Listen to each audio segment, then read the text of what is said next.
नमस्कार, DD news पर आप दो टूक देख रहे हैं। मैं हूं अशोक श्रीवास्तव। राहुल गांधी के लंदन में दिए गए बयानों पर विवाद खत्म होने का नाम ही नहीं ले रहे हैं। इस मुद्दे पर जो हंगामा संसद में शुरू हुआ, संसद के बजट सत्र के दूसरे चरण के पहले दिन से, वह आज भी खत्म होने का उसने नाम नहीं लिया। आज लगातार चौथे दिन इस पर हंगामा होता रहा और सरकार की तरफ से, बीजेपी की तरफ से लगातार इस बात की मांग की जाती रही कि राहुल गांधी लंदन में दिए गए अपने बयानों पर माफी मांगे। लेकिन उधर विपक्ष की तरफ से यानी कांग्रेस ये कह रही है कि राहुल गांधी माफी हरगिज नहीं मांगेंगे। कांग्रेस ये भी आरोप लगा रही है, कह रही है कि भाई सरकार का काम संसद चलाना है।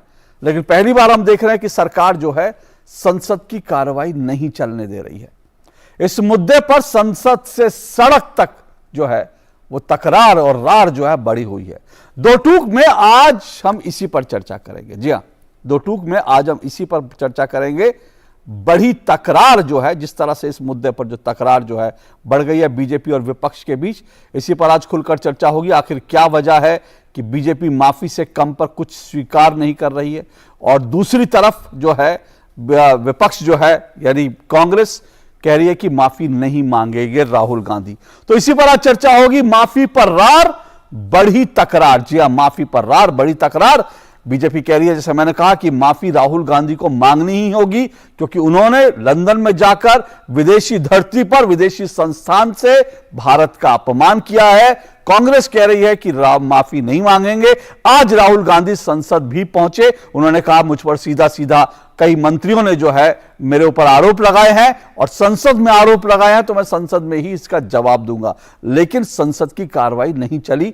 राहुल गांधी ने कहा कि कल जो है इस बात का टेस्ट हो जाएगा कि भारत में लोकतंत्र है कि नहीं है, क्योंकि अगर उनको बोलने दिया गया तो उससे लगेगा कि लोकतंत्र है, उनको मौका नहीं मिला तो लोकतंत्र नहीं है। यानी राहुल गांधी अपने बयान को देश में लोकतंत्र का इम्तिहान भी बोल रहे हैं।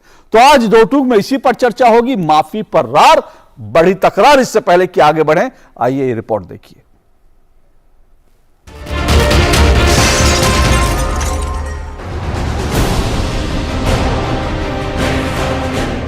लंदन में राहुल गांधी के विवादित बयानों पर शुरू हुआ बवाल थमता हुआ नहीं दिख रहा है।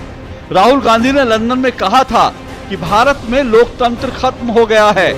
अमेरिका और यूरोप जैसे लोकतंत्र के रक्षक भारत में लोकतंत्र खत्म होने के मामले पर संज्ञान नहीं ले रहे हैं।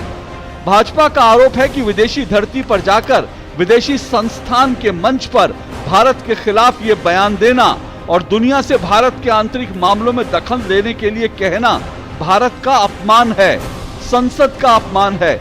इसलिए भाजपा अड़ी है कि राहुल गांधी अपने इन बयानों के लिए माफी मांगे। संसद में लगातार इस मुद्दे पर हंगामा हो रहा है। इन बयानों के विवाद में आने के बाद राहुल गांधी आज पहली बार सामने आए, संसद में गए और फिर पत्रकारों से कहा कि उन पर संसद में आरोप लगे हैं, इसलिए संसद में ही वो इसका जवाब देंगे। ये पूरा मामला डिस्ट्रैक्ट करने का मामला है। सरकार और प्रधानमंत्री जो अदानी जी का मुद्दा है उससे डरे हुए हैं और इसीलिए उन्होंने ये पूरा तमाशा प्रिपेयर किया है। और मुझे लगता है कि वो मुझे पार्लियामेंट हाउस में नहीं बोलने देंगे। केंद्रीय मंत्री अनुराग ठाकुर ने राहुल गांधी की वापसी पर चुटकी ली, लेकिन साथ ही कहा कि टुकड़े टुकड़े गैंग का साथ देने वाले राहुल भारत का अपमान करने के लिए माफी मांगे। घर आया परदेसी, visitor is welcome in the parliament. पूरा हफ्ता हो गया इंतजार करते, लोगों के मुद्दों को उठाने के लिए सदन इंतजार कर रहा है। लेकिन जिन लोगों ने देश को अपमानित करने का काम किया, कभी टुकड़े टुकड़े गैंग के साथ खड़े होते थे, फिर टुकड़े टुकड़े करने वाले देश को और नामो निशान मिटाने वाले देश को उनको अपने पार्टी में शामिल करते हैं, फिर अपने साथ चलाते हैं। अब जो उन्होंने सिखाया वो विदेश में जाकर भारत को बदनाम करने का काम, झूठ बोलने का काम, संसद का अपमान करने का काम करते हैं। सदन में आए, माफी मांगे। इधर राहुल के बयान के बाद भाजपा के वरिष्ठ नेता रविशंकर प्रसाद ने प्रेस कॉन्फ्रेंस करके कहा कि झूठ बोलकर देश को गुमराह करना राहुल गांधी की आदत बन गई है। बीजेपी का स्पष्ट आरोप है, राहुल गांधी को माफी मांगना चाहिए और हम राहुल गांधी की माफीनामा के लिए देश भर में कैंपेन करते रहेंगे। आप भारत के लोकतंत्र का अपमान करेंगे, भारत की जनता के अभिमत का अपमान करेंगे और ऊपर से लंबे लंबे भाषण देंगे। राहुल गांधी जी, आप कैसे एमपी हुए वायनाड से? भारत के लोकतंत्र ने जिताया आपको। अभी हाल में आपकी पार्टी बहुत थोड़ी मेजॉरिटी से कैसे जीती हिमाचल प्रदेश में? लोकतंत्र ने जिताया ना। तो आप जीत जाएं तो ठीक है और बाकी सफाया हो गया आपका पूरे नॉर्थ ईस्ट में, तो वहां जाके विलाप करते हैं कि Indian democracy is under threat. आपको वोट नहीं मिलता तो आपके अपने कारनामों के कारण वोट नहीं मिलता, आपकी पार्टी के कारनामों के कारण वोट नहीं मिलता। इससे पहले कांग्रेस के अध्यक्ष मल्लिकार्जुन खड़गे ने कहा कि राहुल के माफी मांगने का सवाल ही नहीं उठता। खड़गे ने आरोप लगाया कि अडानी के मुद्दे पर सवालों से बचने के लिए राहुल गांधी को घेरा जा रहा है। ये जो है अदानी का इशू ये बंद करने के लिए या उस पर चर्चा नहीं होना और उनके फेल्यूअर्स जो है पार्लियामेंट में डिस्कशन नहीं होना, ये उनका मंशा है। कभी सुने आप? रोज उठ के रूलिंग पार्टी के लोग ही गड़बड़ करते हैं। अभी अपोजिशन के उठते नहीं बोलने के लिए, लेकिन सरकार के लोग पहले ही उठते हंगामा, माफी मांगो माफी मांगो। ये क्या है? क्या खुद इंस्टिगेट कर रही सरकार और दूसरों को डेमोक्रेसी बात सुनाती है। माफी मांगने का सवाल ही नहीं। लेकिन केंद्रीय मंत्री किरण रिजिजू ने साफ कहा कि राहुल ने विदेशी धरती पर जाकर देश के खिलाफ बोला है, इसलिए भाजपा भारत के मान सम्मान को लेकर कोई समझौता नहीं करेगी। अगर कांग्रेस पार्टी को राहुल गांधी ने डुबा दिया, बर्बाद कर दिया, तो हमारे लिए ये कोई रुचि का विषय नहीं है। लेकिन अगर वो देश को डुबाने का काम करेगा, देश को नुकसान कराने का काम करेगा, तो इस देश का नागरिक होने के नाते हम चुपचाप नहीं बैठ सकते हैं और हम लोकतंत्र के मंदिर में देश के लिए काम करते हैं। उस लोकतंत्र के पार्लियामेंट के मेंबर होने के नाते अगर हम चुपचाप बैठेंगे, कोई देश को गाली देगा तो ये देश कभी माफ नहीं करेगा। तो आपने रिपोर्ट देखी और इसी पर आज की चर्चा, आज की दो टूक की डिबेट को आगे बढ़ाएंगे। दो टूक का मेरा आज का सवाल सुन लीजिए। आज दो टूक में मेरा सवाल, जिसके इर्द गिर्द हम आज की चर्चा को आगे बढ़ाएंगे, मेरा सवाल है, राहुल के बयानों पर बढ़ी तकरार, भाजपा को राहुल की माफी से कम क्यों नहीं स्वीकार? जी हां, सवाल एक बार फिर सुनिए। राहुल के बयानों पर बढ़ी तकरार, भाजपा को राहुल की माफी से कम क्यों नहीं स्वीकार? इसी पर चर्चा करेंगे। चार मेहमान मेरे साथ आज की इस डिबेट में, आज की इस चर्चा में जुड़ चुके हैं। आइए चारों मेहमानों का परिचय करवा दूं। मेरे साथ गोपाल कृष्ण अग्रवाल जुड़ चुके हैं, बीजेपी के राष्ट्रीय प्रवक्ता गोपाल कृष्ण अग्रवाल जी जुड़ चुके हैं। तहसीन पूनावाला है मेरे साथ, राजनीतिक विश्लेषक हैं तहसीन पूनावाला जी। और शिवम त्यागी मेरे साथ जुड़े हैं, राजनीतिक विश्लेषक हैं। और मेरे साथ कीर्ति निधि पांडे जी जुड़े हुए हैं, समाजवादी पार्टी के प्रवक्ता हैं। आप चारों मेहमानों का बहुत बहुत शुक्रिया, स्वागत दो टूक में। शुरुआत में गोपाल कृष्ण जी आपसे कर रहा हूं।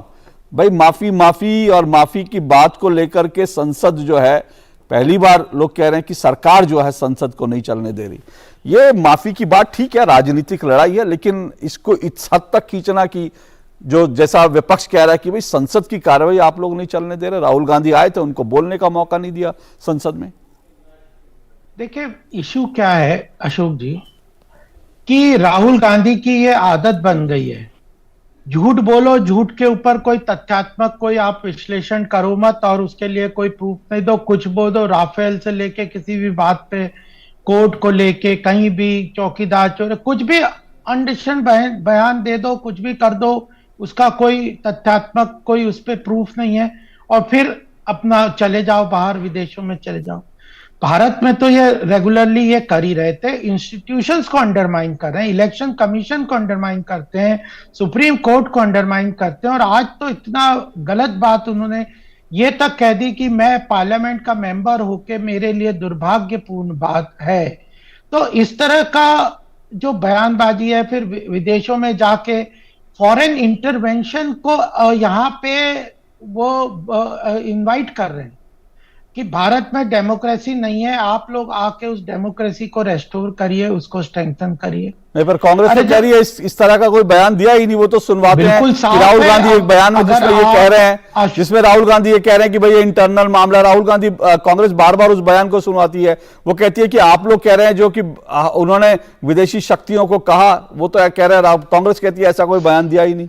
उन्होंने साफ ये कहा विदेशी शक्तियों को, यूएस अमेरिका को, कि आप तटस्थ होकर बैठिए मत, आप देखिए you are the defender of democracy. तो और क्या कहेंगे।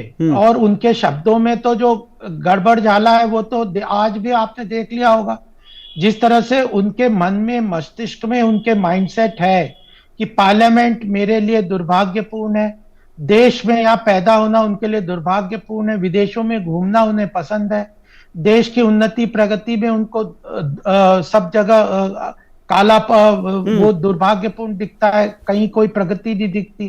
तो ये जो नेगेटिविटी की पराकाष्ठा है उनके माइंडसेट में, एक नेगेटिविटी है, ठीक है। दूसरी बात है कि झूठ का सहारा लेते हैं पर गोपाल जी वो कांग्रेस कह रही है, राहुल गांधी कह रहे हैं मैं सदन में आकर बोलना चाहता हूं, मुझे बोलने दीजिए, मेरे ऊपर आरोप लगे, मैं उनका जवाब दूंगा सदन में। माफी मांग लीजिए, बोल दीजिए कि मैंने ऐसा कुछ विदेशों में नहीं कहा, माफी मांग लीजिए। आप माफी उनके प्रेस कॉन्फ्रेंस में उन्हीं के कांग्रेस के समर्थक ने राहुल गांधी से क्या प्रश्न बोला, यही तो बोला ना कि आपकी माता जी और दादी जी और आपके परदादा जी नेहरू जी से आप सबक लीजिए। उन्होंने कभी भी विदेशी धरती पे भारत के हित के अहित के करने वाले या भारत को नीचे दिखाने वाली किसी बात को कहीं समर्थन नहीं दिया, नहीं बोला और उससे अलग हुए। तो यह जो उनका बयान है वो तो कांग्रेस के समर्थक थे ना, हमारे लोग तो उन्होंने यानी बीजेपी माफी से कम पर कुछ भी स्वीकार कर। हाँ, और वहां पे पूरी तरह अशोक जी एक बात बहुत बड़ी बात है कि वहां पे राहुल गांधी या कांग्रेस क्या कह रहा है, इससे ज्यादा जो उन्होंने पूरा कहा उसका इंप्रेशन क्या बना, लोगों ने क्या समझा और उसका क्या मतलब निकलता है, वो सब सामने है। पूरा सुन लीजिए और उसमें समझ आ जाता है कि राहुल गांधी ने पूरी तरह से तीनों अपने कार्यक्रमों में भारत के डेमोक्रेसी के ऊपर पूरी तरह से कुठाराघात किया। और उन्होंने इस बात को कहा है कि भारत में डेमोक्रेटिक जो राइट्स हैं उनको कुचला जाता है और वह भी झूठ पे आधार है। ओके तहसीन पूनावाला, बीजेपी इस मूड में है कि माफी से कम कुछ स्वीकार नहीं, क्योंकि जो कुछ राहुल गांधी ने बोला वो गलत तथ्य रखे हैं, विदेशी धरती पर जाके गलत तथ्य रखे हैं और भारत को अपमानित करने का काम किया, इसलिए माफी तो उनको मांगनी चाहिए। क्या कहेंगे आप? अशोक जी थैंक यू, मैं आपके शो में दोबारा से शिरकत कर रहा हूं। मैं गोपाल जी की बहुत इज्जत करता हूं, तो कुछ चीजें मैं स्पष्ट कर दूं। मान लो एक मिनट हम हाइपोथेटिकली मानते कि राहुल जी ने कुछ गलत कहा, जैसे भाजपा ने कहा कुछ सिडिशियस कहा, देश के विरोध का। इसका दो ही सोल्यूशन है। एक तो आप लीगल कार्रवाई करें, ये वो कर नहीं रहे। दूसरा, पार्लियामेंट में जैसे 4 मंत्रियों ने राहुल गांधी पर आरोप लगाया उसका भी जवाब दे। ये कहां से हो गया कि पहली बार भारत के इतिहास में सरकार पार्लियामेंट नहीं चलने देगी? तो क्यों? ये इसलिए नहीं चलने देगी कि अशोक जी पिछली बार भी मैं आपके शो में था तो नहीं चाहते कि अशोक जी बेरोजगारी पे बात करे, अशोक जी इकोनॉमी पे बात करे, क्योंकि वो वहां पर जानते कि उनके पास कोई उत्तर नहीं। राहुल जी ने वहां पे क्यों नहीं बात करी? सर मैंने आपके बीच में नहीं बोला। मैं बोल रहा हूँ कि आपको बेरोजगारी पे बात करनी है तो राहुल जी उसी विषय को उठाए। वो ओके तहसीन जी सर, विषय तो तब उठाएंगे ना सर वो जब आप उनको बोलने थे। 50 मिनट लास्ट टाइम बोले अशोक जी ने कवर किया, दूरदर्शन ने कवर किया, 40 मिनट का आपने एक्सपर्ट कर दिया और माननीय प्रधानमंत्री का उत्तर उनके स्पष्ट आरोप पर पता। आपका सरनेम गांधी क्यों है, नेहरू क्यों नहीं, और उनका तो स्पीच एक्सपंज नहीं हुआ। चलिए हम आते हैं दूसरे बात के ऊपर। आप कहते बार बार माफी मांगना चाहिए। क्या माननीय प्रधानमंत्री जी ने माफी मांगी जब जर्मनी में कहा कि भारत बेगिंग बोल लेकर जा रहा था? अरुण जेटली जी पार्लियामेंट में उत्तर कहे कि प्रधानमंत्री का अधिकार है विदेश जाकर जो कहे, उन पर कोई गैग ऑर्डर नहीं। मैं अरुण जेटली को वो बैटन कोट करता हूं। तो प्रधानमंत्री जी ने कहा कि 2014 के पहले किसी को गर्व नहीं था भारतीय होने का। या जापान के अंदर, साउथ कोरिया के अंदर कहा जब उन्होंने मां गीता किसी को उन्होंने भेंट के तौर पर दिया, कहा कि सेक्युलरिस्ट के पेट में दुखेगा। क्या प्रधानमंत्री ने इस चीज के लिए माफी मांगी? आप करें तो चमत्कार, कोई और करे तो गुनहगार, ऐसा तो नहीं चलेगा सर। आपने पार्लियामेंट में राहुल गांधी पे आरोप लगाए, इस बात को मैं स्वीकारता हूं, चाहे आपके आरोप में कोई बात भी होगी, ठीक है, तो लोकतंत्र में डिबेट होने दीजिए, उनको डिफेंड करने दीजिए। ये कौन सा रास्ता हो गया, माई वे और द हाईवे हम चलने नहीं देंगे, पार्लियामेंट होगी डिबेट, अशोक जी कवर करेंगे, राहुल गांधी गलत हो गया, अपने आप एक्सपोज हो जाएगी, लेकिन आप काहे भाग रहे हो। तीसरी बात पर मैं आता हूं, और ये मेरा लास्ट पॉइंट है। गोपाल जी, जब कांग्रेस मांग कर रही है जेपीसी की एक एलएच कैंप को लेकर, भारतीय जनता पार्टी उस पर जेपीसी कंसीड नहीं करना चाहती। जब 2G का घोटाला हुआ, 2G का मामला सुप्रीम कोर्ट के अंदर गया, सुप्रीम कोर्ट ने कमिटी नहीं, सुप्रीम कोर्ट ने खुद अपॉइंट किया इन्वेस्टिगेशन को मॉनिटर कर रहा था, तब भी अरुण जेटली जी ने, मैं उनको कोट कर रहा हूं, कह रहे सुप्रीम कोर्ट और इन्वेस्टिगेशन की प्रोसेस अलग है, पार्लियामेंट की प्रोसेस सॉवरेन है। ये अरुण जेटली जी को कोट कर रहा हूं। तब आपने जेपीसी की मांग क्यों की, और जेपीसी कंसीड भी हो गया। बोफोर्स का मामला भी कोर्ट में था, तब भी आपने जेपीसी की मांग की, जेपीसी पर आप जेपीसी मिला। तो आज जब कांग्रेस कह रही है हमें जेपीसी कहना है, ऐसा कौन सा चोर है? तहसीन जी यहाँ पर मैं एक जानकारी के तौर पर अपने दर्शकों को भी बता दूं, और मेरी डिबेट में भी जो लोग हैं उनको शायद ये खबर होगी कि जेपीसी की जो मांग कांग्रेस और उसके समर्थक पार्टियां लगातार कर रही हैं, आज टीएमसी ने उस जेपीसी की मांग से साफ साफ किनारा कर लिया। टीएमसी ने कहा कि जिस तरह से बोफोर्स के मामले में जेपीसी से कुछ नहीं निकला था, इसी तरह से इसमें भी जेपीसी से कुछ निकलने वाला नहीं है। उन्होंने इस मांग से अलग कर लिया। हालांकि मैंने आज टीएमसी के प्रवक्ताओं से कहा था कि इस मुद्दे पर वो चाहें तो इस डिबेट में जुड़े, लेकिन उन्होंने कहा कि राहुल गांधी के विषय में हम नहीं ज्यादा बोलना चाहते, इसलिए हमारी जो हमने बात है, हमने अपनी बात पब्लिक डोमेन में रख दी है। तहसीन, तमाम विपक्षी पार्टियां जो हैं वो तक तैयार नहीं है जेपीसी की मांग पर कि जेपीसी से कोई हल होता है, जो मतलब संसद में जिनका इतना बड़ा चंक है, वो पॉलिटिकल पार्टियां कह रही हैं कि भाई जेपीसी से कुछ हासिल नहीं होने वाला। दो ही हर चीज में तो जेपीसी की मांग है। गोपाल जी, मुझसे सवाल था, दो ही पॉलिटिकल पार्टी, भाजपा और टीएमसी ना कह रही हो, मैं टीएमसी पे टिप्पणी नहीं करूंगा, उनका अधिकार है, वो नहीं मांग करे, लेकिन कल 16 पॉलिटिकल पार्टीज ने तो मांग की थी, विपक्ष की पार्टी बड़े दल है। कल जब ये ईडी डायरेक्टर के पास जा रहे थे कंप्लेन लॉन्च करने के लिए, ये तो उनका अधिकार है ना, और लीडर ऑफ ऑपोजिशन का कि कंप्लेन दर्ज करे। आपने इतनी बड़ी फौज वहां लगा दी, उतनी फौज अगर आप चीन के बॉर्डर पे लगा देते तो शायद हमारे 20 लोग शहीद नहीं होते। इतनी बड़ी फौज आप लीडर ऑफ ऑपोजिशन और विपक्षी पार्टी को रोकने के लिए आप क्या कर रहे हो? फिर आप कहते हो कि आप क्यों हमारे लोकतांत्रिक मॉडल पे आप कंप्लीट करते हो। अरुण जेटली जी, सुषमा स्वराज जी वो मुद्दे उठाते थे, वे पदयात्रा निकालते थे, कभी किसी ने उनको मारा, कभी किसी ने उनको जमीन पे फेंका, कभी किसी ने उनको रोका। और ये बात हाल में vice president of India, chairperson of Rajya Sabha, तो अभी भी नहीं फेंका तहसीन जी, किसी ने मारा नहीं। राहुल गांधी को फेंका, हाथरस में फेंका, जब हाथरस जा रहे थे, विजुअल्स है, मैं आपको दिखा देता हूँ, गिराया राहुल गांधी जी को, प्रियंका गांधी जी को किस तरह से खींचा दिल्ली के अंदर, शिवम बिल्कुल खींचा। ये तो अरुण जेटली की, सुषमा स्वराज जी के साथ मेरा कंप्यूटर है, सब याद रहता है। ओके शिवम जी, मैं ये देख रहा हूं कि अब तक प्रधानमंत्री नरेंद्र मोदी ने, जब वो विदेशों में जाते हैं, भारतवंशियों के बीच बात रखते हैं, भारत कैसे बदल रहा है, भारत में क्या क्या कुछ कमियां थी उनका जिक्र करते थे, वो बताते थे कि हम क्या क्या चीजें कर रहे हैं, चाहे स्वच्छता का मामला हो, बाकी मामलों, कभी कांग्रेस ने इस पर आपत्ति नहीं की। अब जबकि बीजेपी लगातार राहुल गांधी के बयानों को लेकर के उन पर निशाना साध रही है, तो जो कांग्रेस जो है वो खोद कर प्रधानमंत्री के पुराने बयान निकाल रही है, कह रही है देखो, कंपैरिजन किया जा रहा है कि भाई प्रधानमंत्री ने भी तो ऐसा बोला था, राहुल गांधी ने ऐसा कह दिया, तो कौन सी बड़ी बात हो गई? जी अशोक जी, बहुत बहुत शुक्रिया। सबसे पहले तो मैं तहसीन भाई को एक चीज कहना चाहता हूं कि अगर वो राहुल गांधी की हाथरस वाली गिरने वाली वीडियो आपने दिखा दी तो यकीन मानिए कपिल शर्मा का शो जो होता है ना हंसी में, उसकी भी टीआरपी का रिकॉर्ड तोड़ के आपका शो नंबर 1 हो जाएगा। वो अपने आप कैसे गिरे थे इस देश ने देखा है, तो ऐसी वीडियो तो मत ही मांगा कीजिए आप। खैर अब आगे आता हूं, एक और प्रॉब्लम है, ये दो अलग चीजें हैं। अगर आप इसको देखेंगे दोनों ही मामलों में, अगर आप खास तौर पर बात करें जहां तक बात है राहुल गांधी की, और दूसरी अगर जहां तक बात है अडानी की, आपने बात राहुल गांधी जी के सवाल पर की, राहुल गांधी जी का जो वक्तव्य जिस पर माफी भारतीय जनता पार्टी मांगने की बात कर रही है, तहसीन भाई ने पूरे के पूरे 2-3 मिनट अडानी पर कहा। दोनों बिल्कुल अलग विषय हैं। यहां पर महत्वपूर्ण बात यह है कि अगर आपको अडानी को लेकर मामला मसला चीजों को रखना है, तमाम लोग रखे, चीजें रखे, लेकिन आप जो विदेश में करके आए हो वो सिर्फ देश को भ्रमित और गलत पेश करने वाला ही नहीं है, वो तथ्यात्मक तौर पर भी बहुत ही गलत है। उनकी रिसर्च टीम इतनी पुअरेस्ट ऑफ पुअर है जिसका कोई लिमिट नहीं है, और मैं दावे की बात कह सकता हूं कि तहसीन पूनावाला अगर उनका रिसर्च करें तो शायद बेहतर करेंगे।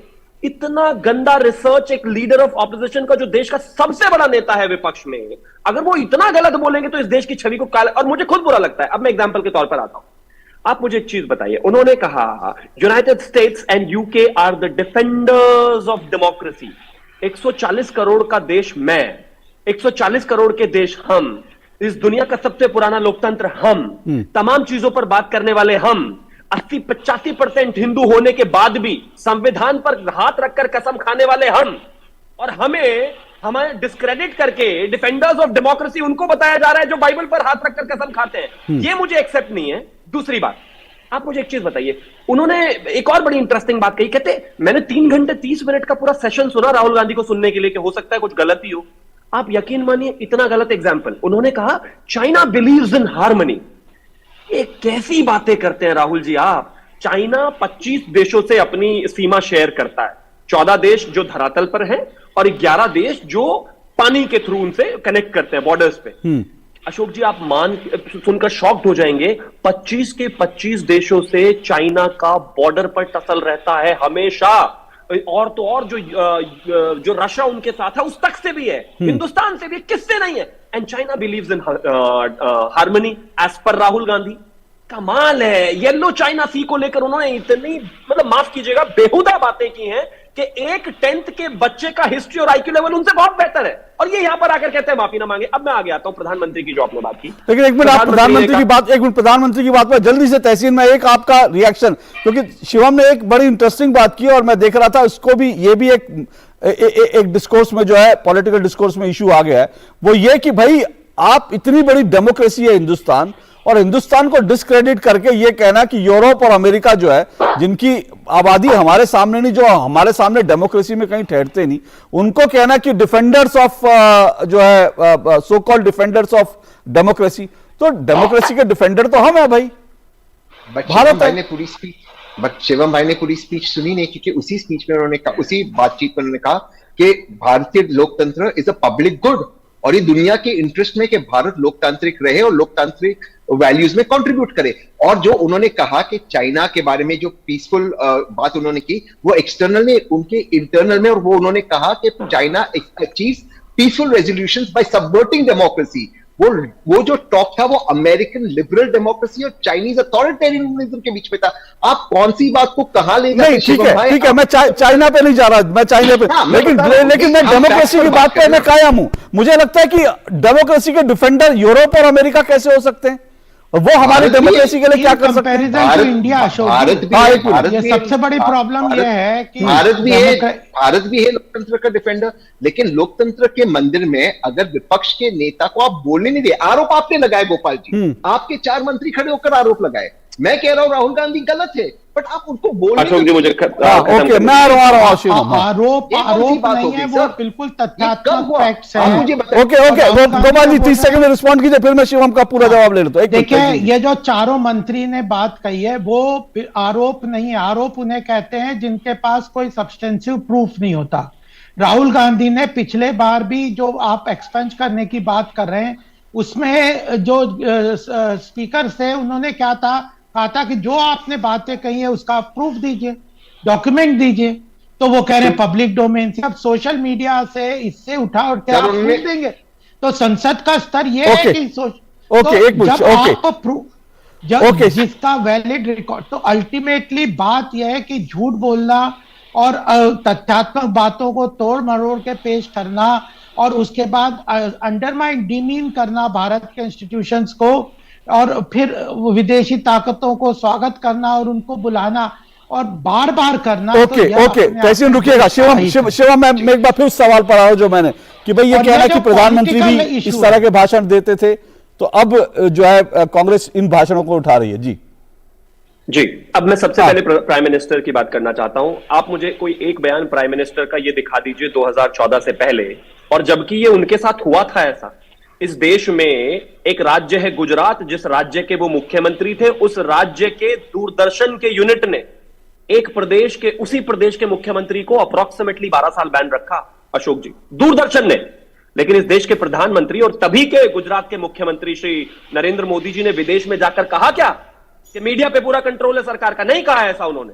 अब आप मुझे एक चीज बताइए, जिस आदमी को बैन किया गया उसने भी ऐसा जाकर नहीं कहा। अब आप मुझे एक चीज बताइए, यहां पर तहसीन भाई बैठकर जो है कांग्रेस की बातें रखते हैं, क्या आपने उनको रोका? ये तो नेशनल ब्रॉडकास्टर है, क्या रोका किसी को? उन्होंने बात रखी ना।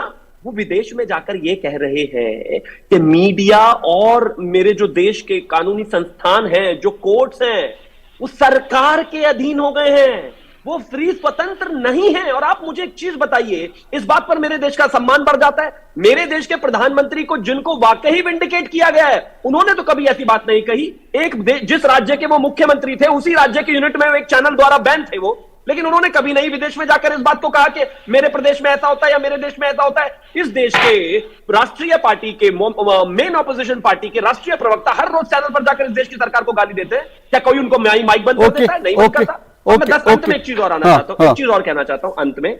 बड़ी क्लियर सी बात है, सिर्फ इतना नहीं है, उन्होंने और भी बहुत सारी चीजें इस देश को लेकर कही हैं जो अनएक्सेप्टेबल हैं। अंदर आप क्रिटिसिज्म कितना भी कीजिए, कोई फर्क नहीं पड़ता इस बात से। लेकिन जब आप संसद को लेकर इस चीजों को मिसकोट करते हैं, पिछली स्पीच राहुल गांधी की 50 मिनट की थी, कोई स्टॉप नहीं किया गया। वो बार बार जाकर यही बोल रहे हैं, संसद में आवाज नहीं उठाने दिया जा रहा, मीडिया हमारा जो कंट्रोल में चला गया है, और इसके अलावा संवैधानिक संस्थाएं कंट्रोल में चली गई है, उसमें चली गई है, सेंसरशिप में। अब आप मुझे एक चीज बताइए, उस कैम्ब्रिज वाले लेक्चर में अप्रोक्सीमेटली 50-60 लोग तो होंगे, वो कम से कम 20 देशों से तो होंगे। अब जब वो 20 देशों वाले लोग अपने देश में जाकर बताएंगे कि हिंदुस्तान में मीडिया कंट्रोल में है, सरकार के कोर्ट्स कंट्रोल में है, सरकार के संवैधानिक संस्थाएं कंट्रोल में है, सरकार के विपक्ष के नेता को बोलने नहीं दिया जाता, तो हमें तो चाइना से भी नीचे लोग राइज करना शुरू कर देंगे। इस देश में रहते हो, कम से कम ऐसा तो मत कीजिए। ओके, कीर्तिनिधि जी, मैं 2 इसके विषय पूरे, आप चाहे तो 3 भी इस पूरे डिबेट के विषय आ जाते हैं। एक कि भाई राहुल गांधी ने भारत के बाहर जाकर के जो बयान दिए वो दरअसल भारत के खिलाफ अपमानजनक थे, भारत के खिलाफ, तो इसमें माफी मांगनी चाहिए। दूसरा, उनको संसद में जो हंगामा हो रहा है उनको बोलने की अनुमति चाहिए। संसद में जो है वो बोलना चाहते हैं, सरकार जो है वो संसद नहीं चलने दे रही। तीसरा, अडानी का मुद्दा। मैं चाहूंगा तीनों मुद्दों पर, क्योंकि कुछ मुद्दों पर, 2 मुद्दों पर आप साफ साफ सरकार विपक्ष के साथ खड़े दिखाई दे रहा है, अडानी की जांच हो, और दूसरा जो है राहुल गांधी के बोलने को लेकर। लेकिन ये जो तीसरा मुद्दा जिस पर पूरी ये डिबेट शुरू, जिस पर पूरी बहस शुरू हुई है कि क्या राहुल गांधी जी ने भारत के बाहर जाकर जो कुछ कहा, क्या वो आपत्तिजनक था? क्या इस पर आपकी पार्टी का रुख है? देखिए अशोक जी, राहुल गांधी जी के बारे में तहसीन पूनावाला साहब पूरा पक्ष राहुल गांधी जी का रख, लेकिन मैं इतना जरूर कहूंगा कि राहुल गांधी जी नेता हैं प्रतिपक्ष, और विदेश में भी बैठ करके अगर भारतीय जनता पार्टी की सरकार ये महसूस करे कि वो भारतीय जनता पार्टी की सरकार की प्रशंसा करेंगे, तो ये थोड़ी बेईमानी सी प्रतीत होती है। दूसरी बात, गोपाल जी कह रहे थे भारतीय जनता पार्टी के प्रवक्ता हैं, ये लोग अक्सर दूसरी पार्टी के नेताओं को कहते हैं कि क्यों तकलीफ में है, अगर आप निर्दोष हैं तो कोर्ट जाइए, कोर्ट में अपनी बात कहिए। तो मैं वो बात इनको पुनः याद दिला रहा हूं कि अगर राहुल गांधी ने देश का अपमान किया तो इन लोगों को न्यायालय की शरण लेना चाहिए, कानूनी कार्रवाई उनके खिलाफ करनी चाहिए। और दूसरी बात, राहुल गांधी जी जब लगातार एक बात कह रहे हैं, आज भी उन्होंने संसद के बाहर कहा कि हमें अपनी बात पार्लियामेंट के अंदर कहने दिया जाए। जब उनके मंत्री, सरकार के मंत्री आरोप लगा रहे हैं, तो सदन सरकार क्यों नहीं चलने दे रही है? सरकार सदन इसलिए नहीं चलने दे रही है कि अडानी पे चर्चा शुरू हो, अडानी के सवाल को लेकर के, एलआईसी और एसबीआई के पैसे के सवाल को लेकर के जेपीसी की मांग करो। और ये पहले भी कई उदाहरण हैं, ये मामला सुप्रीम कोर्ट में रहा है, उसके बाद भी जेपीसी की मांग उठती रही। मैं कह रहा हूं कि अगर सरकार ईमानदारी से पब्लिक के साथ खड़ी है तो जेपीसी क्यों नहीं बनाती? कीर्ति जी दिक्कत यही होती है, कीर्ति जी दिक्कत यही आ रही है कि विपक्ष कह रहा है कि भाई राहुल गांधी के जो है, विपक्ष कह रहा है अडानी के मामले को दबाने के लिए जो है राहुल पर अटैक हो रहे हैं, जबकि सरकार को लगता है कि भाई राहुल के माफी के बयानों से, राहुल ने जो बयान दिए उनसे ध्यान भटकाने के लिए जो है इस तरह से विपक्ष बार बार अडानी की बात लाता है। दूसरी बात, मैं आपसे मैं आपसे पूछ रहा हूं, आप ही के पास आ रहा हूं।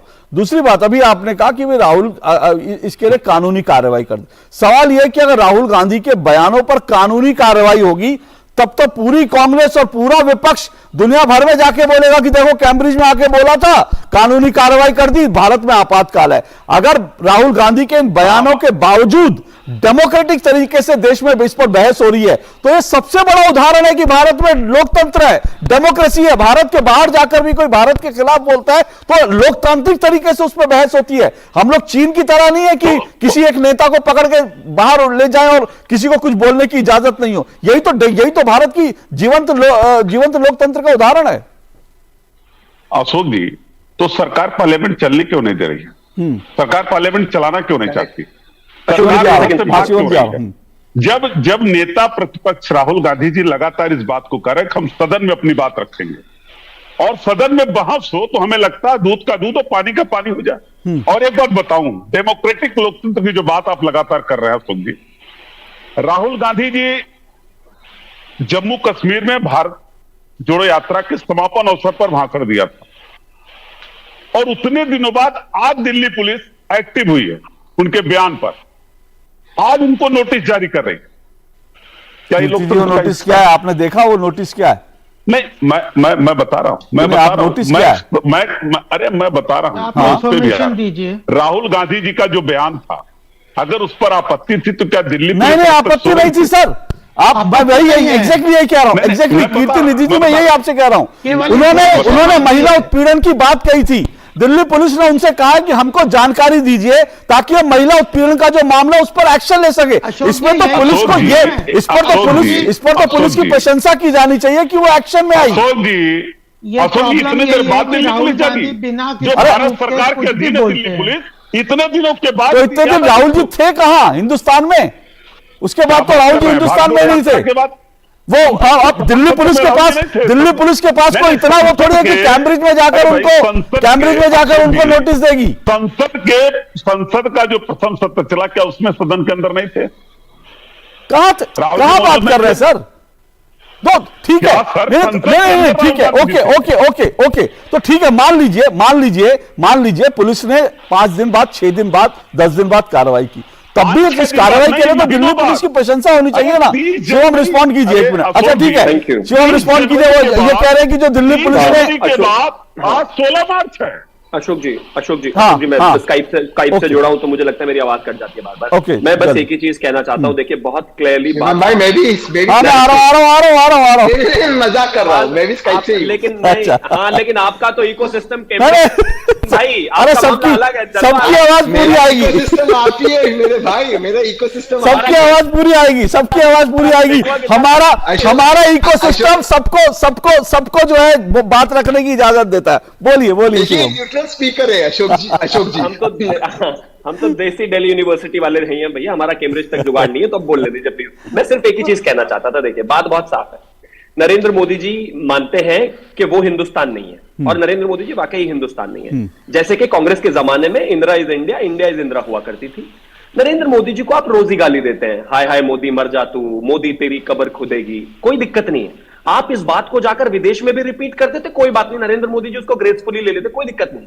लेकिन प्रॉब्लम है कि आप इस देश को कटघरे में खड़े कर आए वहां पर जाकर। प्रधानमंत्री को कहा होता तो कोई प्रॉब्लम नहीं थी, प्रधानमंत्री को तो आप दिन रात गाली देते हैं और इस देश दुनिया जहान की कोई ऐसी गाली नहीं जो प्रधानमंत्री को आपने दी नहीं, लेकिन आप देश को दे आए। अब एग्जांपल और देता हूं, अशोक जी 10 सेकंड दीजिएगा। आप जम्मू कश्मीर की बात कर रहे हैं, जम्मू कश्मीर में राहुल गांधी ने बोला कि मैंने आतंकवादी को देखा, आतंकवादी ने मुझे देखा, हमारी नजरें मिली, प्यार हो गया, उसने मुझे मारा नहीं। ये क्या है? आपके साथ Z+ सिक्योरिटी चलती है, आप इस देश के जवान को डिस्क्रेडिट कर रहे हैं। आप बताइए ना, उसकी इंफॉर्मेशन आपने क्या अपनी सिक्योरिटी को दी क्या? इस तरह के हल्के और तुच्छ बयान ऑपोजिशन लीडर से नहीं आने चाहिए। ओके मैं छोटा सा ब्रेक ले रहा हूं। ब्रेक के बाद मैं जरा कुछ फैक्ट चेक भी करूंगा। और शुरू में गोपाल जी ने जिस बयान का जिक्र किया कि राहुल गांधी ने कहा कि मैं दुर्भाग्य से सांसद हूं, तो वो भी मैं आपको जरा सुनाऊंगा, वो क्या विवाद था वो भी सुनाऊंगा और डिबेट जारी रहेगी। बने रहिए मेरे साथ।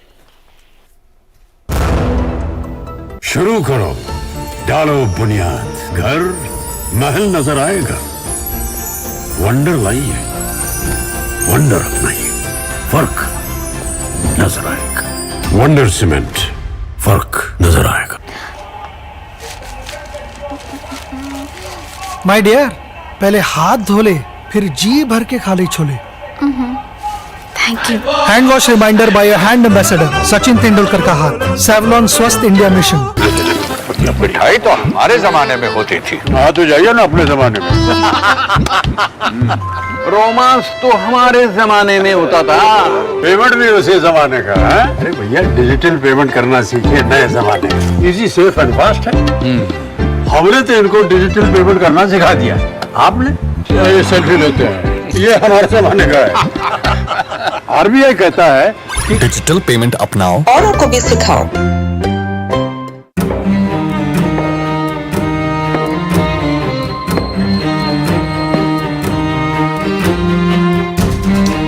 कब तक आप ऐसे फ्यूचर का टेंशन लेकर चलते रहेंगे?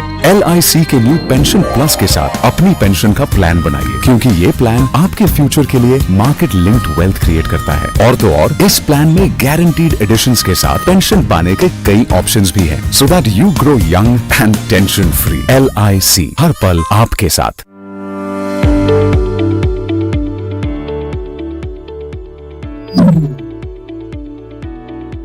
आज सुबह सुबह दुकान छोड़कर कहाँ जा रहे हो? मैं चला फूड सेफ्टी का लाइसेंस बनवाने। अब ये कौन सा नया लाइसेंस आ गया? नया नहीं भाई, बहुत जरूरी लाइसेंस है। ये लाइसेंस अब सभी खाद्य सामग्री का व्यापार करने वालों के लिए अनिवार्य है। परंतु मेरी दुकान और काम तो बहुत छोटा है, फिर भी मुझे ये लाइसेंस बनवाना पड़ेगा। तुमने बिल्कुल सही सवाल पूछा है। जिनका सालाना व्यापार 12 लाख रुपए से कम है, उनके लिए रजिस्ट्रेशन की सुविधा है, और वो भी सिर्फ 100 रुपए के मामूली से शुल्क पर। और जिनका व्यापार 12 लाख रुपए से ज्यादा है, वो 2000 रुपए के शुल्क पर लाइसेंस प्राप्त कर सकते हैं। अच्छा भाई, अब ये तो बताओ, इस लाइसेंस या रजिस्ट्रेशन के फायदे क्या हैं हम लोगों के लिए? इसके बहुत से फायदे हैं, जैसे ये हमें कानूनी सुरक्षा प्रदान करता है, कस्टमर के बीच हमारी साख मजबूत करता है, जिससे हमारा व्यापार बढ़ता है, और सबसे जरूरी बात, खाद्य सुरक्षा को मजबूत बनाता है, जो हम सबकी एक जिम्मेदारी भी है। अरे वाह, एक लाइसेंस के इतने सारे फायदे! ये तो हम सभी खाद्य सामग्री बेचने वालों को तुरंत ले लेना चाहिए। रुको, मैं भी तुम्हारे साथ चलता हूँ। हाँ जरूर चलो, दोनों साथ चलते हैं। फूड सेफ्टी का रजिस्ट्रेशन या लाइसेंस आप खुद से ऑनलाइन भी अप्लाई कर सकते हैं, या फिर डिपार्टमेंट ऑफ फूड सेफ्टी, जो मयूर भवन कनॉट प्लेस पर स्थित है, के सुविधा केंद्र की मदद से भी अप्लाई कर सकते हैं। दिल्ली खाद्य संरक्षा विभाग द्वारा जनहित में जारी। कौन सा परफ्यूम है? परफ्यूम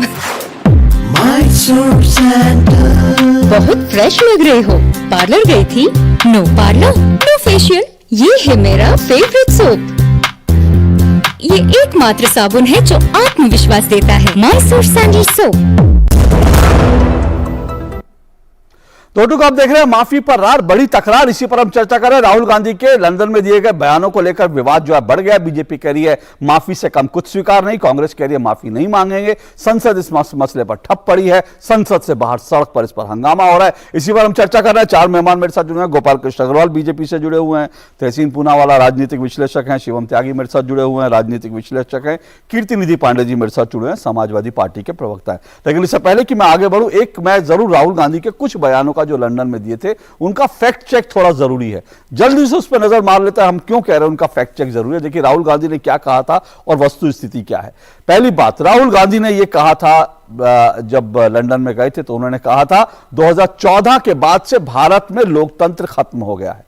लेकिन सच क्या है? दूसरी तरफ आप देखिए 2014 के बाद से देश में 2 लोकसभा और 55 विधानसभा के चुनाव हुए हैं। इनमें से कांग्रेस 45 चुनाव हारी है। तो क्या कांग्रेस का हारना लोकतंत्र के खात्मे का संकेत है? यह सवाल जरूर उठता है। दूसरी बात, राहुल गांधी ने क्या कहा? राहुल गांधी ने कहा कि कैम्ब्रिज में तो मैं भाषण दे सकता हूं, लेकिन भारत की किसी यूनिवर्सिटी में भाषण नहीं दे सकता, भारत में नहीं बोल सकता, इसलिए कैम्ब्रिज आना पड़ता है। सच क्या है? राहुल गांधी पिछले कुछ सालों में जेएनयू सहित देश की कम से कम 6 यूनिवर्सिटी, जितना मैंने रिसर्च किया, कुछ और होंगी इसमें, 6 से ज्यादा होंगी, लेकिन 6 यूनिवर्सिटीज में जाकर बोल चुके हैं राहुल गांधी। 6 यूनिवर्सिटी में कम से कम जो है बोल चुके हैं। और क्या कहा राहुल गांधी ने? राहुल गांधी ने कहा कि मेरे फोन में पेगासस था और फोन टैप हो रहे थे। राहुल गांधी ने सच क्या है? सच है राहुल गांधी ने अपना फोन जांच के लिए नहीं दिया।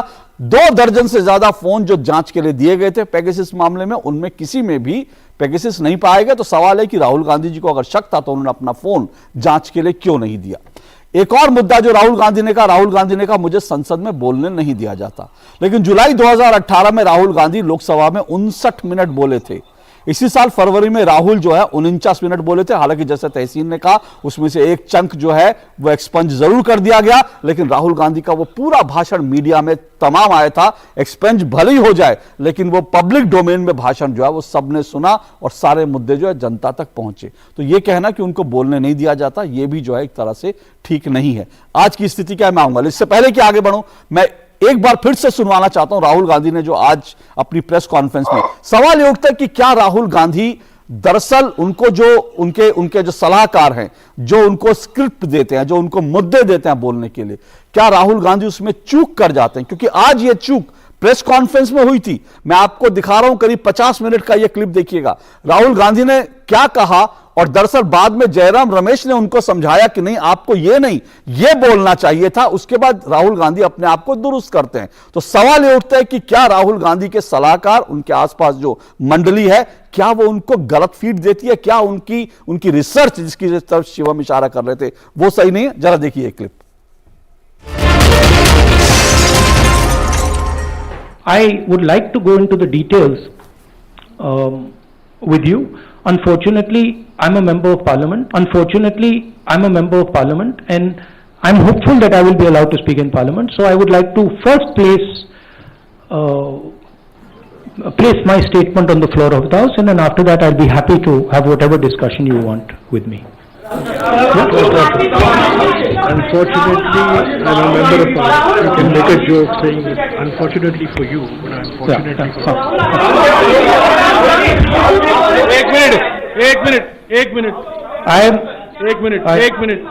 Ek minute, please. See, I want to make it clear.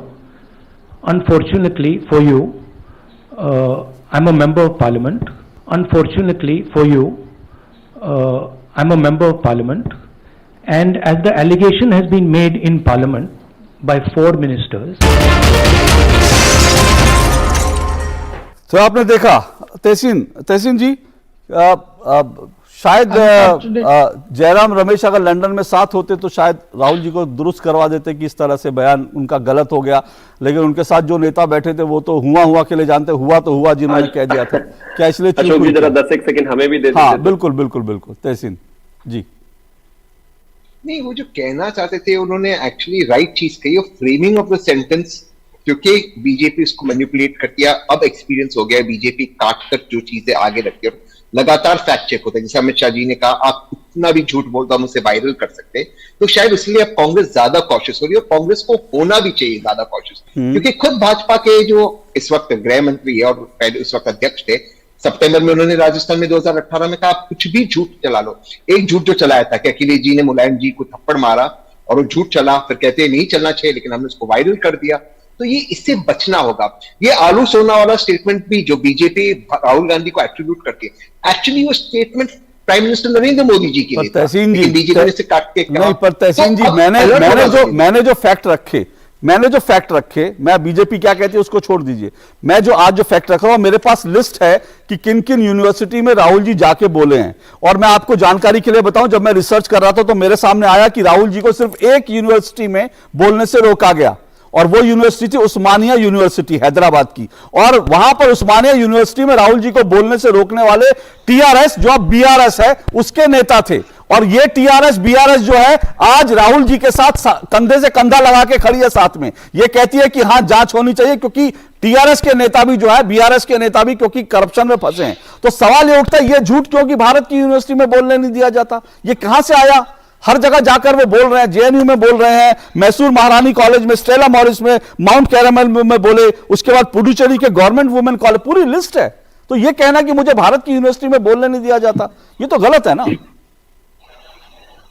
नहीं, लेकिन जब ये बीआरएस वाला, क्योंकि लास्ट यूनिवर्सिटी था, इसके बाद कहां उनको बोलने का मौका मिला? मैं यही तो कह रहा हूं सर, वहां तो बीआरएस ने रोका। यही तो मैं एग्जैक्टली कह रहा हूं, वहां जिस पार्टी ने रोका आज वो डेमोक्रेसी बचाने के लिए राहुल जी के साथ कंधे से कंधा मिला के खड़ी है। बट तेलंगाना भी, वो तो उस वक्त तो भाजपा के साथ बैठे हुए नहीं सर, उनका दुश्मन था। अब वो आगे इस साइड वो भी जाएंगे, तेलंगाना के साथ कहां बोले, और तेलंगाना भी तो भारत में ही आता है। बिल्कुल सही है। अशोक जी, असली बात ये है, शिवम जी जल्दी से रिस्पॉन्ड कीजिए। असली बात ये है, मैं तो इतना कहना चाहता हूं कि आपकी रिसर्च टीम बहुत शानदार है। मुझे बस ये पता करके बता दीजिए कि इन 6 यूनिवर्सिटी में इनको सुनने कौन आया था, इनको इनवाइट किसने किया था? अरे 52 साल का सेंटेंस फ्रेम नहीं कर पा रहा है, बताइए। कह रहे सेंटेंस फ्रेमिंग में गलती हो गई। अरे A for apple B for ball थोड़ी ना है ये कि सेंटेंस फ्रेमिंग में गलती हो गई। Unfortunately I am the member of parliament, really. और उसके बाद वो जयराम रमेश उनको आकर बताते हैं, फिर वो बाद में उसको रिफ्रेम करके करेक्ट करते हैं। कम ऑन तहसीन भाई, यू आर डिफेंसिंग इंडिफेंसिबल, ऐसा हो ही नहीं सकता। कितने सेंटेंसेस को आप रिफ्रेम करते हैं? तहसीन जी जो शिवम ने कहा उसका एक सार यही है कि कांग्रेस के लिए राहुल जी को डिफेंड करना वास्तव में कई बार मुश्किल हो जाता है, और उसी के कारण ये सारा वो रायता फैला देते हैं, फिर कांग्रेस के प्रवक्ता उस रायते को समेटते रहते हैं। वो सीरियस अशोक भाई, गोपाल जी, गोपाल जी एक मिनट मैं आ रहा हूं आपके पास, गोपाल जी आ रहा हूं मैं। हाँ, ऐसा कुछ नहीं। चलो शिवम जी की और आपकी बात में मान लेता हूं कि राहुल गांधी रायता फैलाते, वो गलत बोलते, वो ठीक से नहीं बोलते, सारी चीज मानी, वो इररिलेवेंट है जो भाजपा कहती है, वो उन्होंने गलत चीजें बोले। तो भैया आप पार्लियामेंट को चलने दीजिए, उनको एक्सपोज कीजिए। 3 मंत्रियों ने उन पर आरोप लगाया, ठीक है, 3 मंत्रियों ने उन पे आरोप लगे, गंभीर आरोप लगे, उनको जवाब देने का अधिकार दीजिए। वो अपने आप को एक्सपोज करेंगे, जैसे शिवम भाई कह रहे। आपको एक्चुअली डिस्कस ही नहीं करना। जो मुद्दा इस देश का है वो ये नहीं राहुल गांधी ने कहा वो अनफॉर्चुनेटली एमपी है या नहीं है। मुद्दा ये है कि राहुल गांधी कह रहे कि देश में बेरोजगारी है, नौकरियां की कमी है, इकोनॉमी डाउन है, और एक क्रोनी कैपिटलिस्ट को कुछ फायदा हुआ है। आप उसको डिस्कस कीजिए, उस पर आप जेपीसी बताए। दूसरी चीज, मुझे एक लाइन बताए राहुल गांधी, शिवम भाई एक लाइन, मुझे एक लाइन आप बताइए, राहुल गांधी ने कब कहा किसी भी अन्य मुल्क को भारत के अंदर इंटरफेयर करना चाहिए? उन्होंने कहा हमारे इंस्टीट्यूशंस खुद को सुधारेंगे। मेरी टीम जरा वो बयान जो है वो ग्राफिक वो मेरी टीम जरा वो ग्राफिक प्लेट चला दे, क्योंकि जो राहुल जी का एग्जैक्ट बयान था वो उन्होंने एग्जैक्टली ये नहीं कहा कि इंटरफेयर, उन्होंने इंटरफेयर शब्द का इस्तेमाल नहीं किया, लेकिन जो राहुल गांधी ने कहा था उसके भाव एग्जैक्टली यही थे। देखिए राहुल ने चीन की तारीफ पे छोड़ दीजिए, आगे आ जाइए। चीन की तारीफ पर मुझे नहीं जाना, मुझे सिर्फ जाना है राहुल ने क्या कहा कि भारत में मीडिया न्यायपालिका सरकार के नियंत्रण में। राहुल गांधी ने यह कहा, ठीक है ना। और राहुल गांधी ने डेमोक्रेसी को लेकर कहा, क्या कहा जरा उसको सुना दीजिए, दिखा दीजिए। राहुल गांधी ने कहा यूरोप और अमेरिका को भारत में लोकतंत्र बचाने के लिए, हस्तक्षेप शब्द मैं नहीं इस्तेमाल करूंगा, उन्होंने कहा यूरोप और अमेरिका भारत में लोकतंत्र को बचाने के लिए संज्ञान नहीं ले रहे हैं, यानी वो लोग नजरअंदाज कर रहे हैं, भारत में डेमोक्रेसी खत्म हो गई है, वो लोग इस तरफ देख नहीं रहे हैं। जब आप कहते हैं कि इस तरफ देख नहीं रहे हैं, आप इसका संज्ञान नहीं ले रहे हैं, तो उसका मतलब यही होता है कि आप संज्ञान लीजिए। अगर मैं कहूंगा, अगर मैं डिबेट कर रहा हूं और तहसीन जी आप अगर कहेंगे कि मैं यहां पर बैठा हूं, आप मेरी तरफ देख नहीं रहे, मुझे बोलने का मौका नहीं दे रहे, तो उसका मतलब यह होता है तहसीन जी आप यह कहना चाहते हैं कि मुझे भी बोलने का मौका इस डिबेट में दीजिए। तो राहुल जी ने एग्जैक्टली यही कहा कि भैया, राहुल जी ने एग्जैक्टली यही कहा कि भाई संज्ञान क्यों नहीं ले रहे हैं। बोलिए गोपाल जी, मैं फिर उस सवाल पे भी आऊंगा जो तहसीन जी ने उठाया है कि संसद वाले सवाल पे, मैं उसको छोड़ूंगा नहीं, मैं आऊंगा उस पे, लेकिन गोपाल जी जल्दी से बोल दीजिए। बड़ी बात अशोक जी ये है कि राहुल गांधी ना पॉलिटिकल पार्टी को, अपोनेंट्स को अंडरमाइन कर रहे हैं। वो करिए, आप जैसे सभी लोग कहते हैं कर सकते हैं, आप अपोनेंट को किसी भी तरह से कह सकते हैं, बट देश के इंस्टीट्यूशंस को अंडरमाइन करना यह देश के हित में नहीं है। अब आप सिंपल बात करें, ग्लोबल इंडेक्स में भारत की डेमोक्रेसी को 98% के मार्क्स मिले, और 98% ग्लोबल डेमोक्रेसी में भारत का बहुत ऊंचा स्थान है। 100% होते और लेकिन 2% क्यों कटे? वह कांग्रेस के इमरजेंसी के कारण, जो 2 साल थे उसके कारण 2 पॉइंट हमारे कटे। उसके बाद ग्लोबल लेवल पे भारत की डेमोक्रेसी वाइब्रेंट है, इसके इंस्टीट्यूशंस वाइब्रेंट है। आप इलेक्शन कमीशन को अंडरमाइन कर रहे हैं, आप जो पार्लियामेंट को अंडरमाइन कर रहे हैं, आप जो कोर्ट को अंडरमाइन कर रहे हैं, तो अल्टीमेटली आप इंस्टीट्यूशंस को अंडरमाइन करके ओके, मैं एक और ब्रेक ले रहा हूं, लेकिन जो गोपाल जी आपने कहा पार्लियामेंट को अंडरमाइन, यही तो तहसीन आरोप लगा रहे हैं कि भाई पार्लियामेंट में बोलने क्यों नहीं दिया जा रहा, पार्लियामेंट को सरकार क्यों नहीं, सरकार मैं आऊंगा इस सवाल पे मैं आऊंगा कि भाई संसद को सरकार नहीं चलने देगी। इस ब्रेक के बाद आ रहा हूं मैं,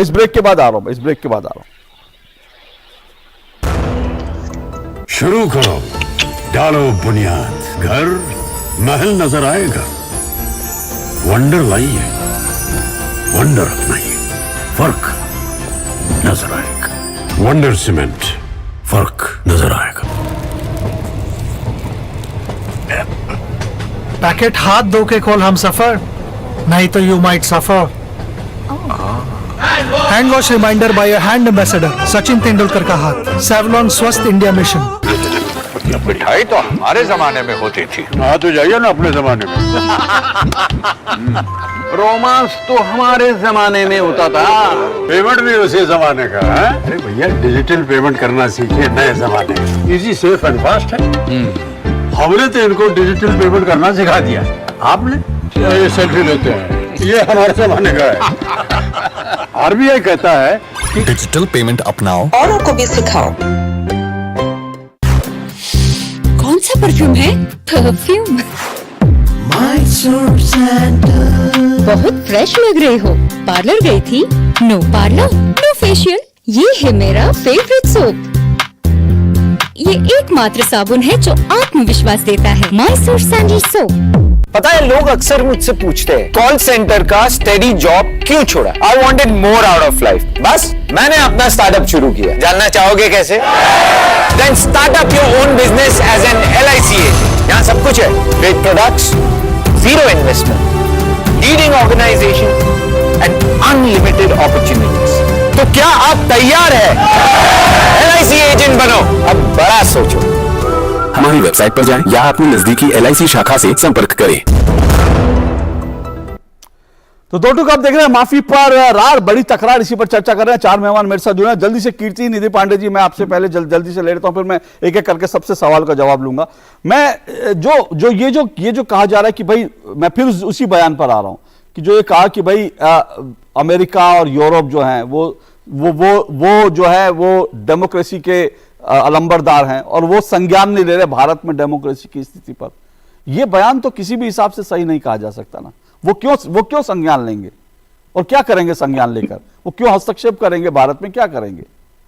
जी निश्चित रूप से अशोक जी, दुनिया में भारत से बड़ा लोकतंत्र कहीं नहीं। तहसीन भाई, वैसे ही कुर्सी आपको नहीं मिल रही है, लोकतंत्र के लिए एक बहुत बड़ा उदाहरण है। लोकतंत्र के लिए एक बहुत बड़ा उदाहरण है। हाँ। और मैं उनके इस बयान से इत्तेफाक नहीं रखता, लेकिन मैं फिर एक बात कहूंगा कि सदन को चलाइए, सरकार को पहल करना चाहिए, सदन चलानी चाहिए। और सदन में अगर राहुल गांधी ने सारी बातें गलत कही है विदेश में जाकर के, तो राहुल गांधी जी को एक्सपोज करना चाहिए पार्लियामेंट के अंदर। और पार्लियामेंट के अंदर राहुल गांधी जी भी अपनी बात रखना चाहते हैं। तो अगर भारतीय जनता पार्टी वाकई राहुल गांधी जी को एक्सपोज करना चाहती है, उनके ये साबित करना चाहती है कि उन्होंने गलत कहा, तो उसका एक मात्र रास्ता है कि सदन को चलाइए, सदन के अंदर बहस करिए। सदन नहीं चल रहा है, जनता का करोड़ों करोड़ों रुपया बर्बाद हो रहा है लगातार। एक मिनट 4 दिन में सदन नहीं चला, और सदन पहली बार है जब सरकार नहीं चलने दे रही।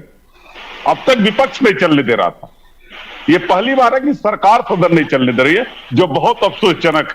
वैसे ये इंटरेस्टिंग तथ्य है कि जब विपक्ष चलने नहीं देता तब सरकार कहती है करोड़ों रुपया लग रहा है, वेस्ट हो रहा है। आज आरोप लग रहा है सरकार नहीं चलने दे रही, विपक्ष कह रहा है करोड़ों रुपए। चलिए, अच्छी बात है, हर एक को एहसास होना चाहिए कि संसद चलती रहनी चाहिए। पर गोपाल जी वो कह रहे हैं संसद को चलने दीजिए, राहुल गांधी बोलेंगे, उसके बाद अगर वो गलत बोलेंगे वो एक्सपोज करिए उनको। नहीं, देखे राहुल गांधी ने पिछले बार भाषण दिया, ये कह रहे सब 50 मिनट का भाषण दिया, उसमें कितने तथ्यात्मक गलतियां थी, झूठ थे, ये थे। और जब जो स्पीकर से उन्होंने उनसे पूछा कि आप इनके प्रूफ दीजिए, तो उन्होंने कुछ नहीं दिया, कह रहे पब्लिक डोमेन से उठाया। तो यह एक तरीके से संसद के प्लेटफॉर्म पे झूठ बोलना अपने आप में एक तरीके से संसद की गरिमा को खत्म करना है।